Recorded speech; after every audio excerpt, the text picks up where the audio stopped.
And when I was in high school, I was learning about fine art.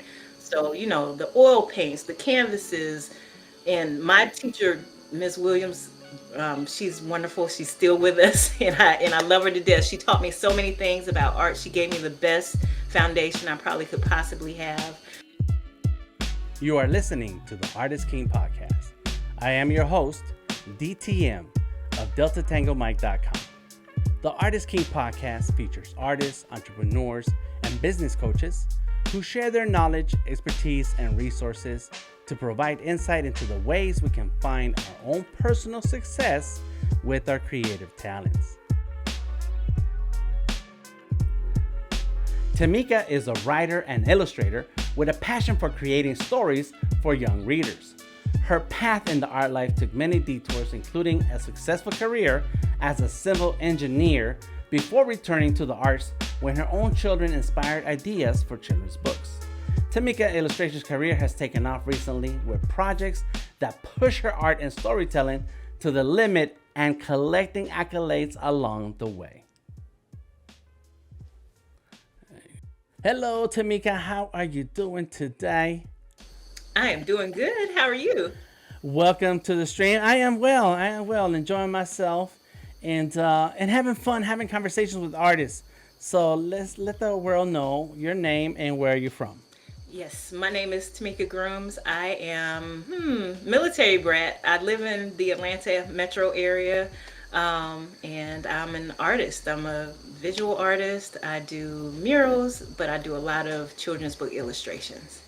Yes. And so, um, you're a military brat. You live in Atlanta. That means you travel the world to some extent. Little bit. My parents traveled the world. They dragged me with them Oh, to one place. right. And so, does that mean that you also picked up inspiration and creative tendencies through the travels, or is that something within your family that they're creative people?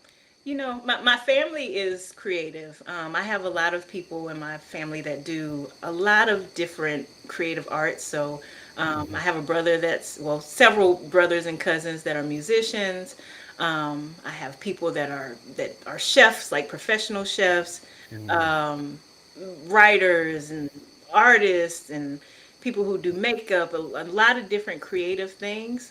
Most of them do it on the side. Um, and that's fine, but there's many of us that have like creative talents that we kind of tap into here and there. So it's something in the genes or in the water or something, I don't know. Uh huh. Yeah. So you were gonna do some kind of creative thing Yeah. along the way, Yeah. and you say that they do art on the side, so they have like a job, a career, Hmm. and art is something that they do, and so that happened to be your story too Yeah. for a long time. Yeah. Yeah, so for a long time I was an engineer. I decided to do engineering because I thought it was going to be super secure. I was going to make thousands and millions of dollars, and I was sorely wrong. What? You didn't make millions of I dollars? didn't. I didn't. But I did have a good career as an engineer. Uh-huh. I learned a lot of things. I appreciate the education that I got and the experiences that I had because it taught me a lot about like how the world works in terms of construction and building, but also business and project management. And so I pull a lot of those skills into my art practice now. Not necessarily my art making practice, but the business of art. I So see. so nothing's gone to waste, but I did travel that path first because I felt like it was going to be more secure.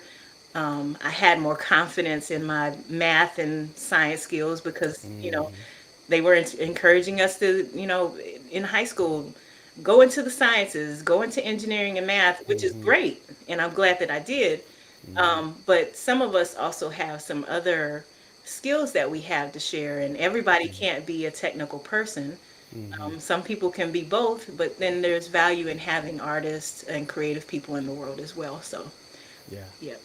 That's cool. And so you said you thought it was a secure and safe career, like you'd be employed forever and everybody wants your services. That kind of. Yeah, that kind of thing. That's what they told us.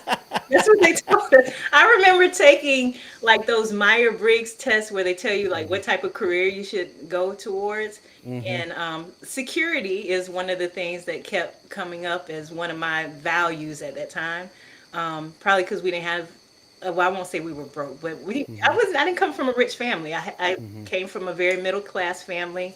And I wanted to make sure that I did well and I could take care of myself. And, Yeah. they always told us in school, like starving artists, they don't make any money. So that Mm-hmm. whole narrative was running in the back of my head. And I hadn't really seen anybody do it. So I didn't know that I could until I met Mm-hmm. you, of course. Okay. And then I was like, okay, let's go. Uh-huh. Yeah. Yes. And I'm glad you said that. And not just me, but you saw somebody like, if that person can do it, then that means that I can do it. Yeah. Yes, that's good. Um, and so, I grew up poor, I think. Up, there was a period in our lives, my parents weren't together, and so things got rough. And so now as an adult, and for the longest, I spend my money on myself and for the things that I want. I just want it. I gotta have it, and I don't want to not. I don't want to deny myself the joy of or the pleasure of owning this thing and buying it. And that's because, like, I feel like a kid, there were so many things that I wanted that you just couldn't have, and you saw other kids have them.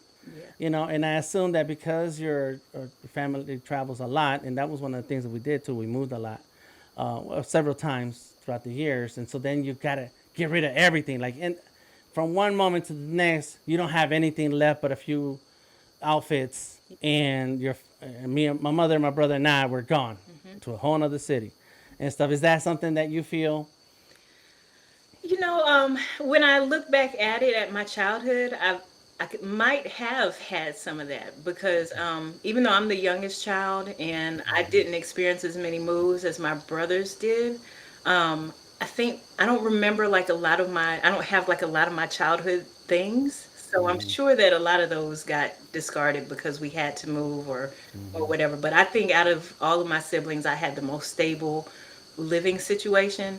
But I felt like because we didn't have the resources to always invest in all the expensive art supplies because art can be Mm-hmm. expensive. And when I Yeah. was in high school, I was learning about fine art. So, Mm-hmm. the oil paints, the canvases, and my Mm-hmm. teacher, Miss Williams, she's wonderful. She's still with us, and I love her to death. She taught me so many things about art. She gave me the best foundation I probably could possibly have. But she taught us about using the kiln and sculpting and photography and all of those things, and Mm-hmm. they all cost money that Yeah. I didn't have. Like my mother, my parents were divorced at that time, and so she didn't have it like that. But luckily, I had, she invested what she could, and teachers invested in me as well. So, Mm-hmm. so I think I have some of that going on too, where as an adult, I have a whole art studio here. Not just the electronics, but I got the Uh-huh. desk and the Mm-hmm. paints and the all the craft things. Whatever I could possibly want to play in, Yeah. I could. You Now got it. ask me, do I play in all of them? Mm-hmm. Right. I don't. We need more hours in the day Yeah. for that. More hours. But yeah, I can see that where um, when you're choosing careers, and you're pushed to figure out, make decisions for your life, Yeah. and figure out college and whatever, that you're drawn to. Well, what kind of career could I have that would give me that financial freedom to then make the decisions that I feel like making at that time to get what I want. And so if you were promised riches by being an engineer, then hey, that's a no-brainer. You make that choice. Yeah. Yeah. And Yeah. so And I go ahead. enjoyed it though. So it wasn't necessarily a bad choice. Hmm. It's just that I also wanted to do art too. So. And there's an element of creativity Mhm.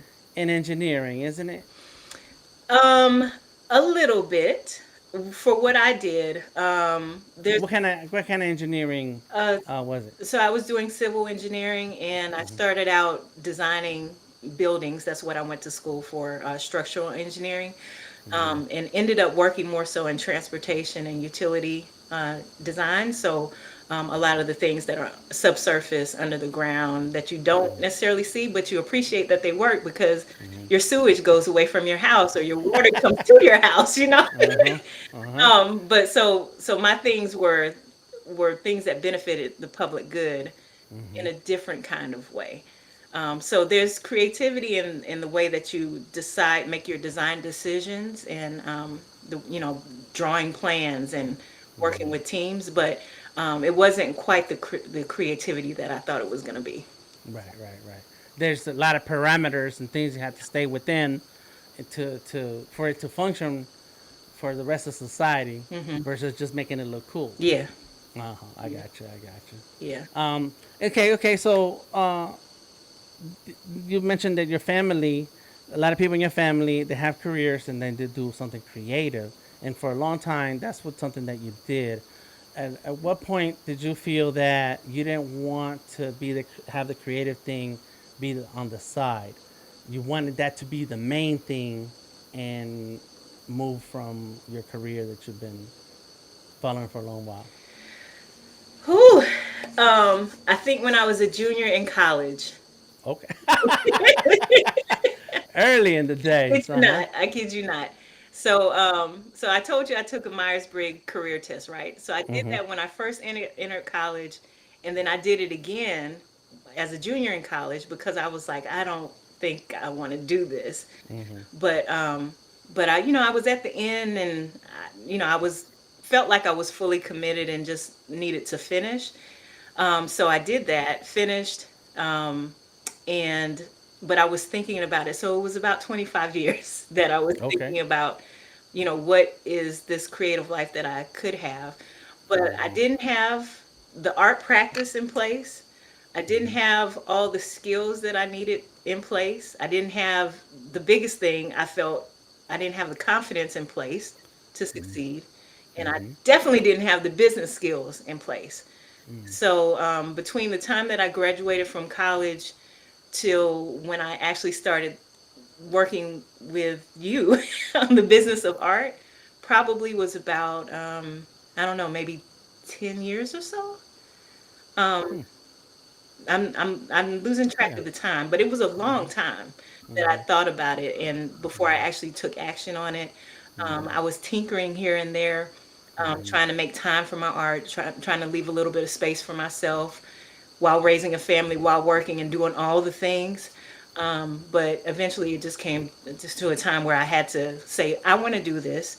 I need some help. I need Mhm. some additional skills. Like, who has the skills? And I remember talking to Jody Harris here in Atlanta, and I was like, who can help me figure this out? And Jody said, talk to Dan. And I think not long after that, you decided to have your Artist King um, conference, your first one.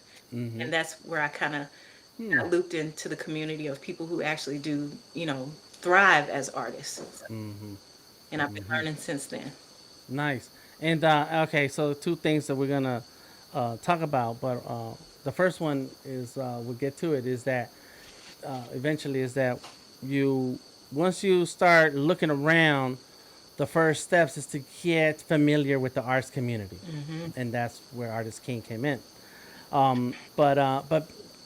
But it was Jody Harris who you somehow you knew, and you asked. So let's talk about Jody Harris for a second because I am going to talk to Jody Harris in the next few Oh, hours. really? Look at that.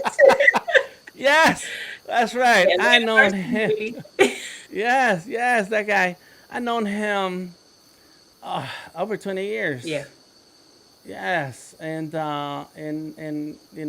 he was doing music and arts, yeah, and so this so it's, and so we have some planning to do and some working on his career yeah. moves, and so that's what our conversation is going to be about in a few hours. So tell me, how did you know Jody Harris, and why was he the person you asked?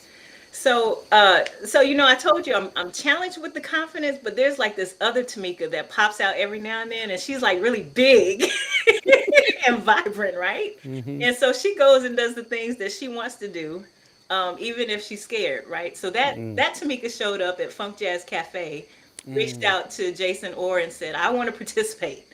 And he let me slide in. I was way back in the corner where nobody would see me, but I was Right. there. And I think that's where I met Jody at. And that was Uh-huh. so long ago. Yeah. So long ago. So, Yes, yes. Funk Jazz Cafe. I remember being part of that. hmm At the what was that building in the downtown? Tabernacle. Tabernacle. Yep. Yes, that's right. Yep. hmm Yep. Live art. Yeah. Doing live art. Yeah. Those were the good old Wow. days. Yeah, those some days. Oh my gosh, Atlanta was popping. Yeah.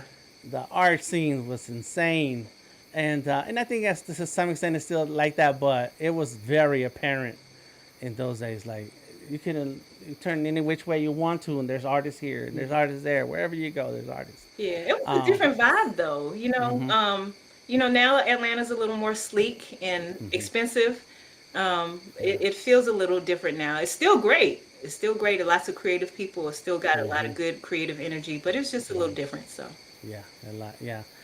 Okay, so back to it. So the first few steps, once you realize that I want to know more about this thing, is to involve yourself in the community, coming through to Artist King, yeah. and so, what kind of artist did you want to be, and did you have an idea that I want to do murals in children's books one day?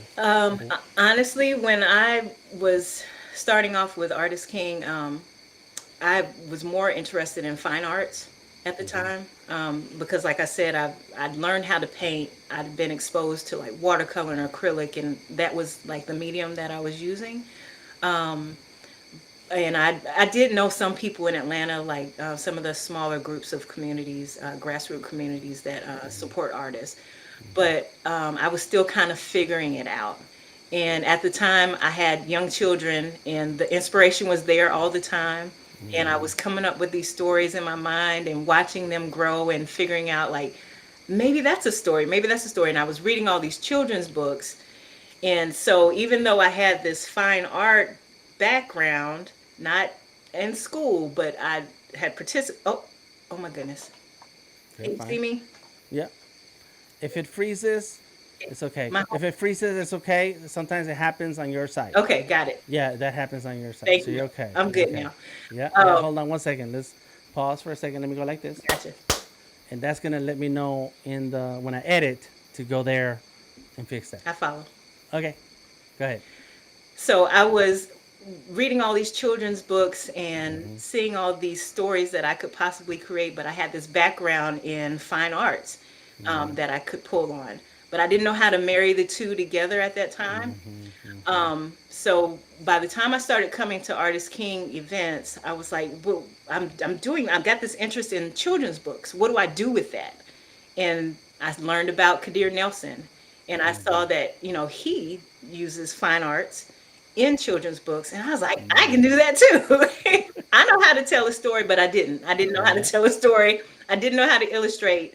And so that led me to start asking more questions, like who knows how to do that, and where can I get help? And that led me down the path of more workshops on children's book illustrations, and eventually that led me to SCBWI, which is the Society of Children's Book Writers and Illustrators. Nice, Yeah. nice. And so I remember the League of Art Entrepreneurs and Deborah Gonzalez. And so when we were doing those classes, were you already thinking about children's books, or were you looking for which direction would be the intersection of the things that you like? I was already thinking about children's books when I did my business plan. It was focused on that, but then there were also these other elements of how do I make money, and where's my market, and I wasn't quite sure about that. I wanted to incorporate digital publications some sort of way, but I didn't really know how to do that yet, and because I hadn't really dove into self-publishing all the way. So I had a lot to learn in that area. I was also looking at products, like how do you make money in other ways beyond the books. So my business plan included a lot of things. It centered on children's books, but there was teaching, there was products, there was digital publications, there was a lot of other things that eventually I would get into. but it was too much at one time for Mm-hmm. me to tackle. And that's Mm-hmm. kind of how my brain works anyway. I think big picture, and then I have to work backwards into the Mm-hmm. bite-sized pieces. Yeah. Yeah. That's good. I think that's a good way to go about it. But yeah, it's easy for artists when you have creativity to say, well, I want my art to be this, this, and this, and this. And then next thing you know, you have a lot of homework to do. Hmm. And so it's best to tackle one thing at a time. But I do ask artists this all the time. I ask, like, well, what do you want to be? What kind of art do you want to do? We need to be able to visualize the finish line so that we can measure where we are, where the finish line is, and then take step by step down the path to get to that finish line. But until you visualize it, you just be doing stuff, Yeah. you know. Yeah. And so back to Deborah and League of Entrepreneurs. Big ups to Deborah Gonzalez. She spent a lot of time with us, and I still have those videos. Man, I got a ton of videos from way back in the day that I need to go back over and publish one day. Um, so then you went through C4 Atlanta, Yeah. and you did an exhibit Yeah. that was the big oversized comic book pages. Yeah. Tell us about that experience and what you got out of it. So like I said, it's always about for me the story. Mm-hmm.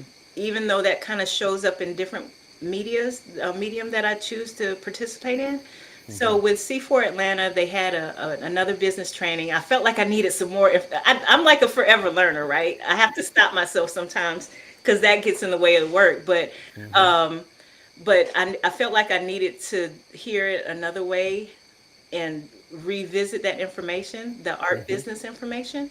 Mm-hmm. And so I went through that course through a scholarship, which was Okay. super helpful, Mm-hmm. and learned a few more things. And after that process, I believe it was, I had an art show that I put on, my first solo art show, and it was all comic book art based on the immigration crisis that started many, many years ago, that is still going on today, with people crossing the southern border of the United States. And Mm-hmm. so I had opinions about that. And I Right. put my opinions in a wordless children, well, I call it a children's books, but it ended up being more like a comic. Printed those out, had them displayed across the whole gallery so that people could go from panel to panel and Mm-hmm. try to understand what the story was about, which was about a child immigrating across the border. It had some fantasy woven into that. Mm-hmm. So it wasn't really literal. It didn't have any words because my language really is visual language. And Yeah. I struggle sometimes with understanding, like, not understanding, but how to put the words together in a way that other people will process it in the way that I do.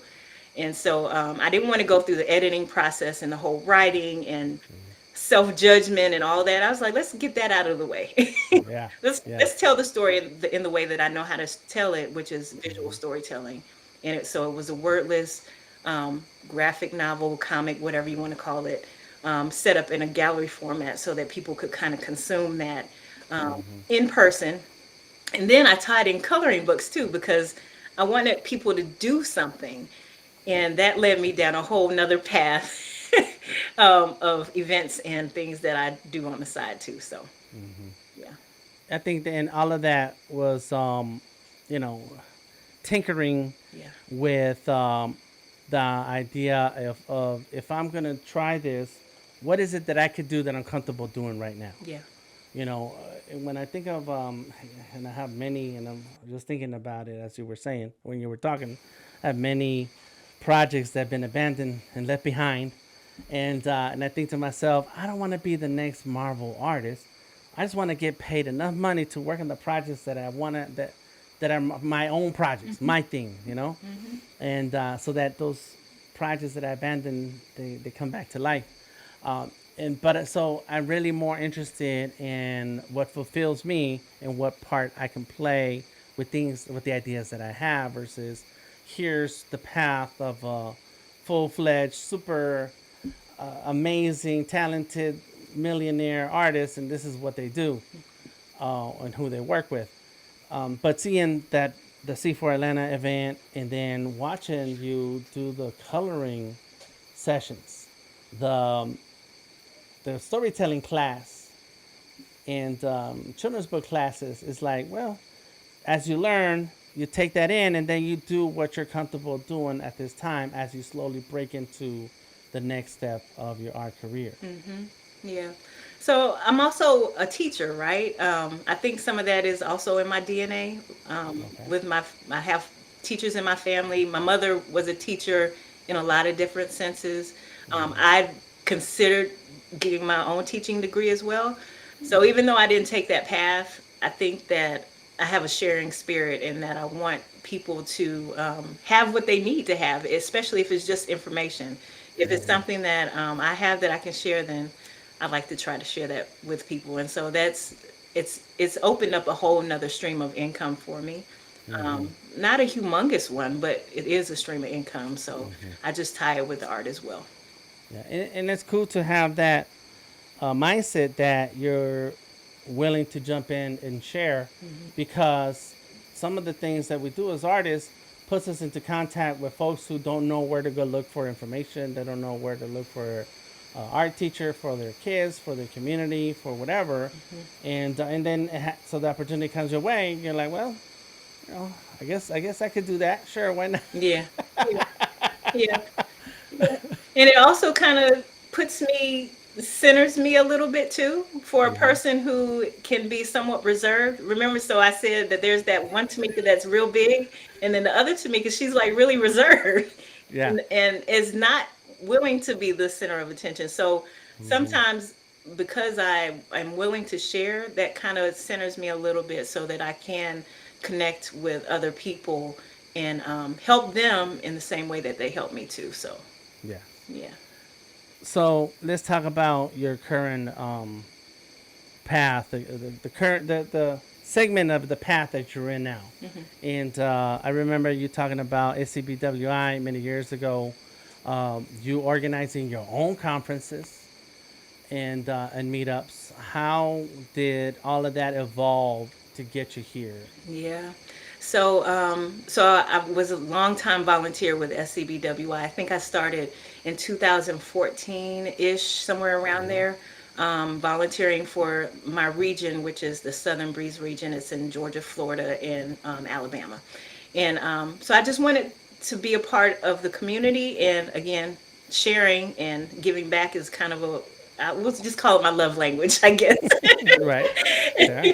And so, but it also helped me because it kind of brought me into the fold of the community, right? And so I began like holding space for other people, and but I saw that there was a need there for more diversity, more people of color, more diversity in lots of different ways.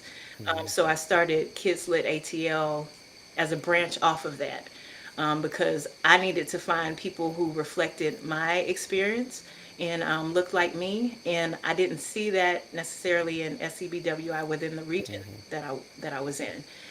And so I know that when a lot of times when we walk into a room, if we see somebody that looks or reflects us, then we feel safe to come in. And it's not to say that those other spaces are not safe, but sometimes it's different when you walk into a room and you see somebody that looks like you, right? Yeah. Right. So I decided to create that space for myself through Kids Lit ATL, and it's open to anybody.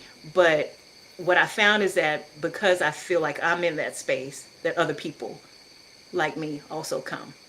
So anyway, I started it because of that, and I'm popping in here and there with the with events because things have gotten busy. But right now, I'm not even volunteering with SCBWI because I work for the organization now. So I turned that volunteerism into something much bigger, and it grew. And I feel like I'm in a good space now as far as what I can share with other people and where I can contribute. So yeah, it's been a long path, but a good one. Right. You know, I was talking to Brian Aber at a different podcast session, and and it was very apparent in his creative path that in order for him to have the space that he wants to feel comfortable in as an artist, he created the space Yeah. to give comfort to and access to other artists. And now he's surrounded by the community. And it sounds like the same story with you. Yeah, yeah, I think it absolutely is. And sometimes you can't build always within something bigger. Sometimes you do have to create your own, Mm-hmm. and that's a good thing. That's how Yeah. you know there's. I don't want to say competition, but that's how people find what they need in Mm-hmm. niche markets, niche areas, niche groups, or whatever. Mm-hmm. Everything can't be for everybody, Mm-hmm. um, so it just depends on what you're looking for. Right. And something I said to him, I'll say to you, is that sometimes the question is not what can the art community do for me, but what can I bring to the arts community? And when you look at it that way, then you have something of value that you share with others, and that is when others come and step up and get close to you and want to champion your message. Hmm. And so uh, you want to when we talk about artist careers and I'm talking to artists, it's not always so much as people should recognize my talent. Yeah. Here's my art. I'm good at this. It's like, come on in and let's build relationships. Yeah. Yeah. The other thing too is like there's a lot of great artists out there. What makes you different?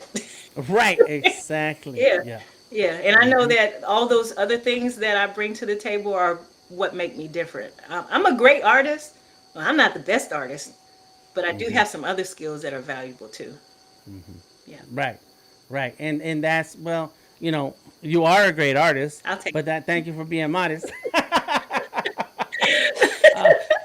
But that, and that's where the you grow your art career better when you tie yourself to the community, you bring something to the community, than when you're just sitting there and want respect because of your art talent skill, because there's a lot of people who also have as good talent. Yeah.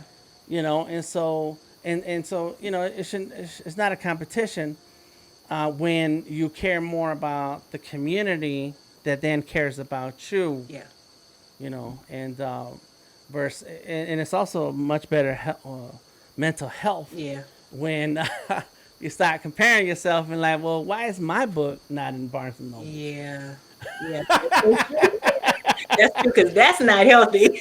No, it's not. No, no, no. So yeah, it's I think that with the route you've taken, it's something to make a note of. Yeah. Something for those who are out there listening to this need to make a note of when they start looking at their art path and career moves as well. How am I getting to know the arts community? How, who do I know who's doing something that I like to do that's close to the ideas that I have when it comes to art, and not just think that because you can draw good that people are just coming to your house and knocking your door down. It's like, hey, I want you to work on my book. Here's a ton of money. They don't care. They don't. And Hmm. then the other thing is like a lot of times they can't find you. So Right. you sitting in your studio making or your kitchen table, whatever it is, making this great art. And if you don't know how to put yourself out there, and there's numbers of ways that you can do that, if you haven't figured that out, then who's going to find you? Or if you're too scared to put yourself out there, I've Hmm. been there too, Hmm. or didn't know how to because you didn't Right. know how to use the tools that are on these smartphones. Right.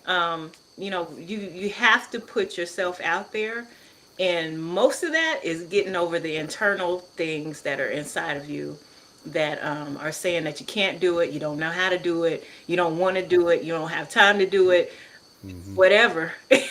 Right. It's Yeah. all of those things you have to get over those barriers. Right. You got to do more than just draw pretty Yeah, and good. yeah. Right? Yes, right. So, what is it that you have to do, and what were your steps when leading up to getting the chance to paint a mural on the Beltline? Oh gosh. Oh, wow. You're making me think back now. Honestly, saying yes to the opportunity when it came available. The first mural I did was with under the curation of Courtney Brooks. Okay. Yep, and she was curating a project for the Village Market ATL, Okay. and she called on us. She did an open call or whatever for artists to do murals. I think I got paid $150 to do a mural that was. I saw your face. That's okay. You got paid to do it. That's good. Paid.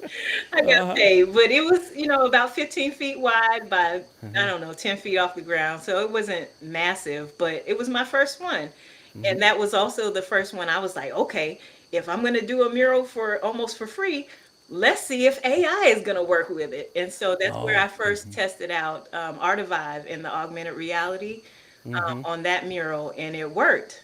I didn't know what I was doing, but somebody was paying me something to show Mm-hmm. up and paint on a wall, which I also hadn't done.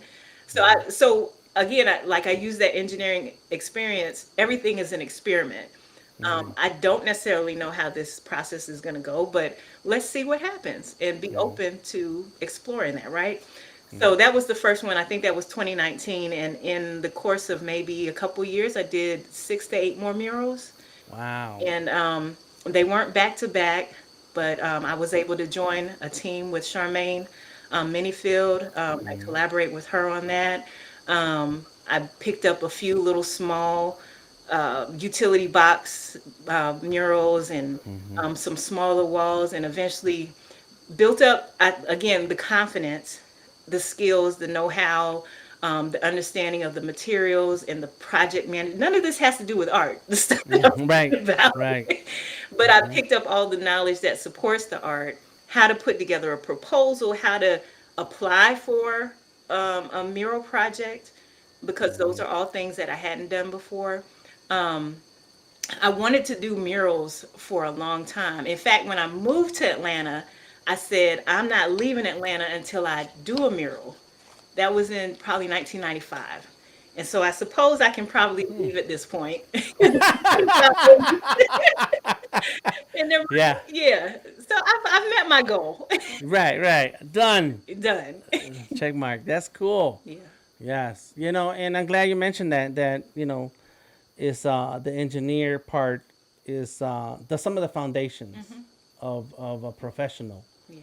is are carried over because that's what it takes to be a working artist is that you have to take this as a career move and think the fundamentals of a business Hmm. and so that it's not just all drawing, it's not just all painting. Yeah. There is some proposals you have to write, documents to sign, and you have that the creative brain and the logical brain. Yeah, I got some logical brain, but fortunately for me, I have a smart wife who is all about the logic. So like, yes, please help me. Yeah. But you know what, Dan? Everything is learnable. Mm-hmm. Everything is learnable. And that's Mm-hmm. probably not a word, but you can learn anything that you need to. Right. So you don't have to go to school to do these things. You don't have to go to engineering school to understand project management. You don't have to go to art school to understand Mm-hmm. how to draw a great picture. Mm-hmm. But you do need some skills. Right. And you can get those skills from a variety of places. So, And you gotta want it and recognize that that's part of the requirements to be successful. yeah, That's absolutely. good. Okay, good, good. I'm glad you framed it that way. Hmm. So there's still hope for me. There's still hope for us. I ain't where That's right. I'm not where I want to go yet, so I'm still getting there. Oh, yes. And so the mural and your latest book. So at what point? What were that you would you say some of the harder lessons or steps that you had to deal with when going through your switch from engineer to children's book illustrator, and we touched on this when you were showing me my children's book of a decade ago, and I was telling you some behind the scenes stories. What would you say some of your lessons were along the way that you had to overcome get to the point where the other day you were posting a picture of your book, that book that's sitting back there behind your shoulder, in the actual Barnes and Noble bookstore. Yeah. So, first of all, I needed to understand the construction of a picture book, which is there's a variety of ways to do that. I'm not going to even get into that, but I needed to understand what it actually meant to tell a story visually, how words are different in a child's mind versus an adult's mind, how to construct the book as a physical thing. And I learned there's a whole bunch of other things I learned too, but Yeah. including how to manage clients. But in the course of doing self-publishing for, I don't know, I'm not quite sure how many years, but a while, I had several self-publishing projects. And that was my learning ground for how to figure out all of that stuff. Because like I said, I didn't go to school for it. I knew I had some talent, but I didn't know how to put that talent into a product that was viable for the market. And so doing those projects kind of let me get my feet wet and understand how the process of creating a children's book goes. And it was super helpful. It was super helpful, and I wouldn't trade that for anything. I'm so happy that the authors were patient with me as we were learning together, which is kind of cool. So like when everybody doesn't quite know what they're doing, then we're all learning together, and it's okay. Right. Yeah, So lots of learning. lots of learning. Yes. Okay. Yeah. It's sometimes it's just by what is it? I Trial forget and how- error. Trial and error. Trial and error. Yep. Yeah. And you mentioned you didn't go to school. You went to school for engineering, but you never went to school for the arts. Yeah, yeah. Yeah. What I do like to say is that SCBWI was my training ground. So because I was a volunteer, it really gave me access to go to lots of workshops, get a lot of training by being a volunteer and participating. And had it not been for that, to be quite honest, I probably would not have stuck it out so long, because it was not in my budget to be able to feed my art in that way. And so SCBW, I owe SCBW a whole lot, which is why I work for them now. You know? Because it really did help me get to where the information that I needed to have that I probably wouldn't have had access to for financial reasons. Sure. Yeah. It's a classic example of what we just said. What do you bring to the arts community?